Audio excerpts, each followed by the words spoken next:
अस्सलाम वालेकुम dear students. जैसा कि आप लोगों को याद होगा कि मैंने आप लोगों को ना ग्रुप में एक थॉमस कैलकुलस के नाम से ना एक बुक सेंड की है।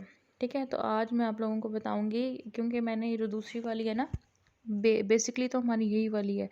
ठीक है, तो हमारे पास जो मैंने आपको पहले बेसिक्स इसलिए पढ़ाए थे कि कुछ बच्चों को पीछे से समझ नहीं आती, इसलिए मैंने उन बुक्स से पढ़ाए थे। ठीक है, हमने साथ साथ ये भी फॉलो करनी है क्योंकि उसमें थोड़ा आसान लिखा हुआ है। ठीक है, तो इसलिए फिर हम लोग यहाँ से साथ साथ में क्वेश्चंस करेंगे। ठीक है, तो यहाँ पे जैसे ये रियल नंबर्स के बारे में लिखा हुआ है। Real numbers that can be expressed as decimals. ठीक है, रियल लाइन के बारे में लिखा हुआ है। ठीक है, यहाँ पे कुछ चीज़ें लिखी हुई हैं जैसे कि you can never divide by zero, यानी कि किसी भी चीज़ को आप ज़ीरो पे डिवाइड नहीं कर सकते, रियल नंबर्स की प्रॉपर्टीज़ में से होता है।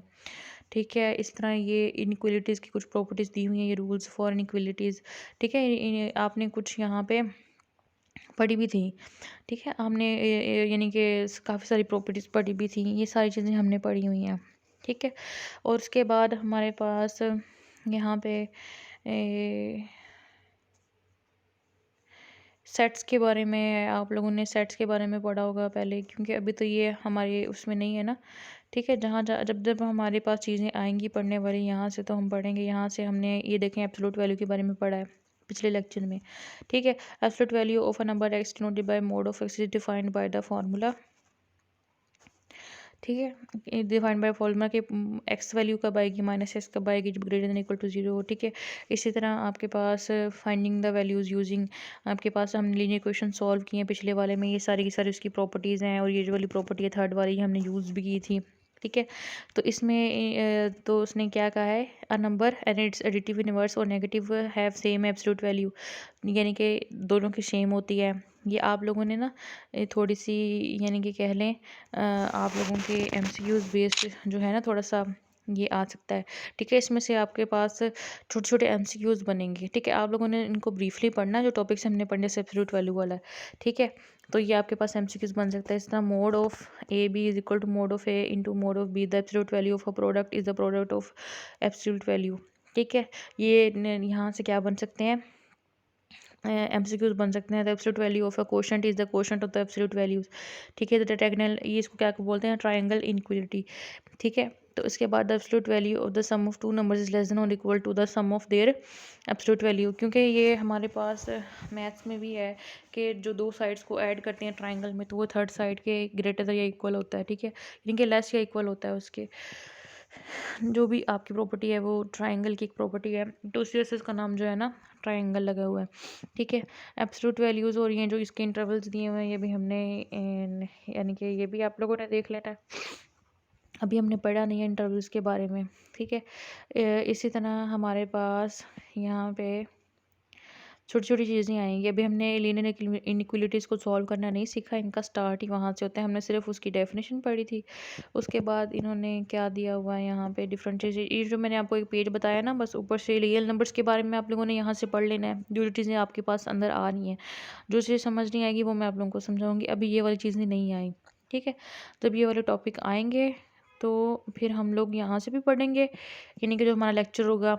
ठीक है, और हम वहाँ से भी पढ़ेंगे। लीनियर इनइक्वलिटीज़ इसमें सॉल्व करने के लिए दी हुई हैं, तो वो हम जो है ना यहाँ से भी पढ़ेंगे, और अपनी जो है यानी कि दूसरी वाली बुक है वहाँ से, यानी कि आपको इसलिए पढ़ाऊँगी ताकि आप लोगों को समझ आ जाए आसान आसान अल्फाज में। ठीक है, और लीनियर इनइक्वलिटीज़ को सॉल्व करने के लिए फिर हम यहाँ से भी मदद लेंगे। ठीक है, अच्छा जी, उसके बाद ये इनइक्वलिटीज़ हमने सिर्फ लीनियर इनइक्वलिटीज़ पढ़नी है, क्वाड्रेटिक इनइक्वलिटीज़ नहीं पढ़नी, तो जब इसकी बारी आएगी तो फिर हम पढ़ेंगे। ठीक है, अच्छा जी, उसके बाद आज हम नेक्स्ट लेक्चर अपना स्टार्ट करते हैं। हमारा जो लेक्चर था बेसिकली, ये तो वैसे आप लोगों के साथ डिस्कस किया है थोड़ा सा। ठीक है, तो जब लीनियर इनइक्वलिटीज़ पढ़ेंगे तो तब इसको साथ हम डिस्कस करेंगे। बस आपने ये real number lines, rules for inequalities ही थोड़ा थोड़ा पढ़ लेना है। ठीक है, इसके अंदर से सारी ऑब्जेक्टिव्स, तो आप लोगों ने क्या करना है, ऑब्जेक्टिव्स बनानी है और मुझे चेक करवानी है।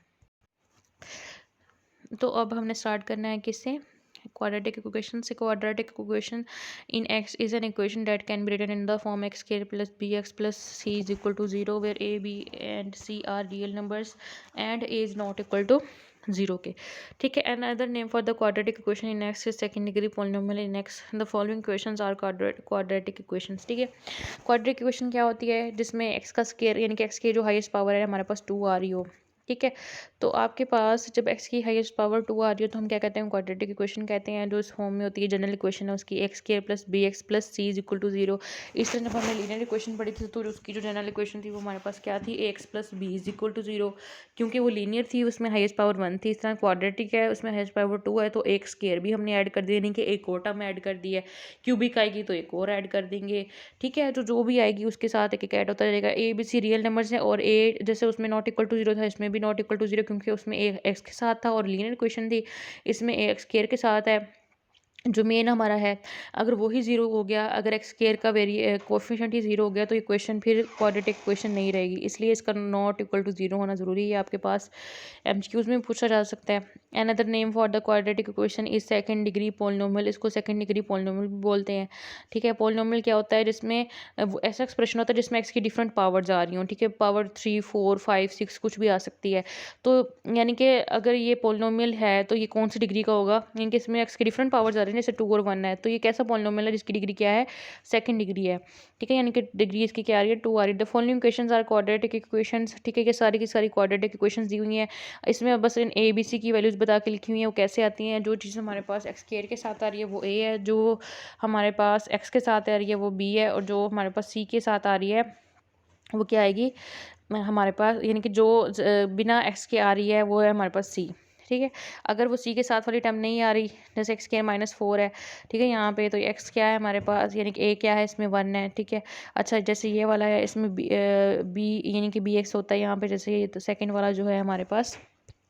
ठीक है, ये सेकंड वाला जो है इसमें हमारे पास एक्स के साथ क्या आ रहा है, सिर्फ एक्स आ रहा है, तो इसका मतलब इसके साथ जो है बी है वो क्या है 1 है। ठीक है, -15 है, 15 के साथ मतलब एक्स की कोई पावर नहीं है, एक्स नहीं है, तो इसका मतलब है ये हमारे पास सी है, ये भी सी है, इसमें से में ये 10 सी है। 3x² -x है। ठीक है, अब इसमें क्या है 3x²। ठीक है, 3x² के साथ ये ए हो गया, ये एक्स के साथ क्या है -1।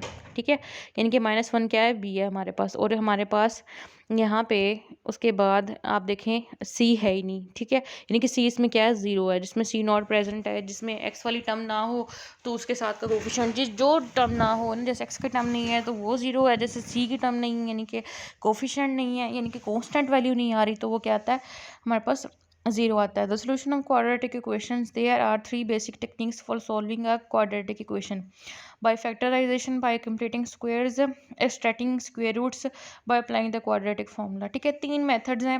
ठीक है, आज हम जो है टाइम देख लेते हैं हमारे पास कितना है, तो हम उसके हिसाब से क्या करते हैं, यानी कि इसका एक एक मेथड पढ़ेंगे, या फिर तीनों मेथड एक लेक्चर में पढ़ लेते हैं, जैसे सही रहेगा। ठीक है, उसके बाद हम क्या करेंगे, इसकी जो पहले हम फैक्टराइजेशन का मेथड पढ़ते हैं, फिर उसकी एक्सरसाइज करेंगे। ठीक है, फिर नेक्स्ट मेथड पढ़ेंगे, उसकी एक्सरसाइज होगी। ठीक है, आज हम फैक्टराइजेशन का मेथड उसकी एक्सरसाइज करेंगे। ठीक है, there are 3 basic techniques for solving a quadratic equation by factorization. ठीक है, पहला वाला है हमारे पास it involves factorizing the polynomial x square plus b x plus c. ठीक है, फैक्टराइजेशन आप लोगों ने पहले भी पढ़ी हुई है। फैक्टराइजेशन क्या होती है कि हमने जोड़े बनाने होते हैं। ठीक है, यानी कि आपने जोड़े बनाने के नाम से शायद पढ़ा हो, क्योंकि आप लोगों ने उर्दू मीडियम है पीछे से। ठीक है, it makes us the fact if A B is equal to zero, तो ए या तो ज़ीरो होगा या बी ज़ीरो होगा। ठीक है, और ये कहता है कि अगर हमारे पास x-2 इंटू x-4 ज़ीरो आ रहा है, तो इसका मतलब क्या होता है, जब दो चीज़ों को मल्टीप्लाई कर रहे हो और आंसर ज़ीरो आ रहा हो, तो उसकी हमारे पास पॉसिबिलिटीज़ क्या होती हैं, या तो पहले वाला नंबर ज़ीरो है, या दूसरे वाला ज़ीरो है, या दोनों ही ज़ीरो होते हैं। ठीक है, मैथ में ये होता है। ठीक है, तो यानी कि या तो दोनों में से कोई एक ज़ीरो होता है, ये बेसिक ये प्रॉपर्टी यही होती है। ठीक है, तो ये x-2 is equal to zero, x-4 is equal to zero, और लिख के हम हमेशा सॉल्व करते हैं मैथ में। यानी कि यार है ना, x-2 into x-4 is equal to zero, इसका मतलब यह क्या है, या तो x-2 जीरो होगा या x-4 जीरो होगा। ठीक है, solve the equation x square minus 7x plus 10 is equal to zero by factorization. कहता है कि पहले फैक्टराइजेशन के जरिए आपने क्या करना है, इसको सॉल्व करना है। अच्छा जी, इसमें हमारे पास क्या आ रहा है, ये -7 आ रहा है। ठीक है, तो -7, और आप देखें आपने क्या करना होता है कि आपने एक तो ये -7 को आपने अलग से यहाँ पे -7 लिख लिया। ठीक है। फिर आपने क्या करना है कि आपके पास जो यानी कि ये जो बी वाला होता है ना, यानी कि a x square plus b x plus c होता है ना, जो एक्स के साथ वाली टर्म होती है ना, आपने उसको क्या करना होता है, उसको अलग से लिखिए, ये -7 है, ठीक है। और जो आपने सी वाला है और जो ए वाला है उसको मल्टीप्लाई करना, सी और ए को मल्टीप्लाई करोगे 10 और 1 को मल्टीप्लाई किया आपके पास क्या आएगा, ठीक है। आपके पास यहाँ पे क्या आएगा, 10 ही आएगा, ठीक है।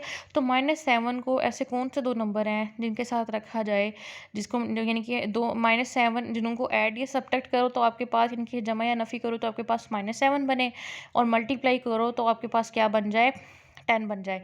तो ये दो नंबर्स जो हैं ये कौन से हैं आपके पास, आप इसके लिए क्या करते हो, जो आपके पास यानी कि 10 बनाना है ना आपने, तो आप उसकी तज्जी करके देखते हो, तज्जी बनाते हो, यानी कि आप उसकी फैक्टराइजेशन की यानी कि तज्जी आपने सीखी होगी, जब आप यहाँ पे लाइन लगाते हैं उसमें 10 रखते हैं, उसको पहले 2 पे डिवाइड करते हैं, पहले लीस्ट नंबर से डिवाइड करते हैं, फिर 5 आएगा, तो उसमें 2 और 5 ही निकलते हैं हमारे पास। 10 जो है ना वो दो नंबर्स का ही मल्टीपल है, इसके अलावा किसी और का मल्टीपल नहीं आता। तो 10 और जो हमारे पास 2 इन दोनों को ऐड किया जाए तो हमारे पास क्या बनता है, 7 बनता है, लेकिन आपको माइनस का 7 चाहिए, तो इसका मतलब है -2 और -5 लोगे तो मल्टीप्लाई करने पे आपके पास 10 आएगा, और यानी कि एड सब्ट्रैक्ट करने पे -7। तो इसी तरह ये सारे क्वेश्चन होंगे हमारे पास, ठीक है। x-2 इंटू x-5, तो आपके पास ये बनेगा। आपने बाय फैक्टराइजेशन आपने इसको, जैसे आप लोग पहले पिछली क्लासेस में करते थे, आप इसको पहले लिखोगे x² -5x -2x plus 10 is equal to 0। चाहे 2 पहले लिख लें 5 बाद में लिख लें, कोई फ़र्क नहीं पड़ता। फिर कॉमन लोगे, फिर आपके पास ये वाला आएगा, ठीक है। तो ऐसे आपने प्रॉपर्ली सॉल्व करना है, क्योंकि ये पिछली क्लासेस में पढ़ा हुआ है, तो इसको मतलब मैं अब इतना ज़्यादा खींच के नहीं पढ़ाऊँगी। इसके क्वेश्चन जो है वो आप लोगों ने खुद कर लेने हैं, ठीक है। तो आप लोगों ने सॉल्व किए हुए सारे मुझे क्वेश्चन दिखाने हैं, जहाँ पे जो क्वेश्चन नहीं सॉल्व होगा वो मैं आप लोगों को समझा दूँगी।